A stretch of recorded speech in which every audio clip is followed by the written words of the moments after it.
Michele, o Guarani participando dessa ação social organizada pela CUFA, o projeto Mães da Favela FC. Detalhe um pouquinho para a gente desse projeto, por favor.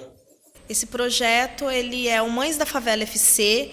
Ele é uma parceria com os times de todo o Brasil. Então, ela é uma ação nacional que visa arrecadar alimentos para que sejam destinados às mães da favela. Qual a importância do Guarani estar inserido nesse projeto, nesse contexto, Michele? Ajudou muito vocês, essa parceria? Foi muito bacana? Essa parceria foi muito bacana. A gente conseguiu uma mobilização muito boa. Foram mais de 20 toneladas de alimento arrecadados, que vão para diversas famílias, várias ações sociais. Então, foi de extrema importância e podem ter certeza que isso vai ajudar inúmeras famílias. E já convida aí o torcedor bugrino a se integrar nas próximas campanhas, Michele, por favor? Com toda certeza, as ações elas são constantes. Hoje a gente encerra essa ação com os times, porém a arrecadação, a doação, ela continua.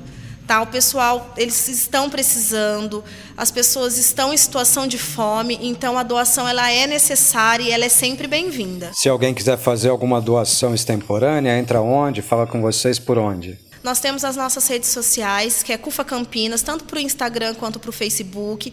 Temos nosso contato, que é o 199-2003-6460. É só vocês entrarem em contato com a gente. O pouco que vocês conseguirem doar já é muito. De pouquinho em pouquinho a gente consegue grandes feitos e ajudamos muitas famílias. Essa ação acabou, mas a solidariedade continua o tempo todo. Continua, não pode parar. Tem muita gente precisando da gente.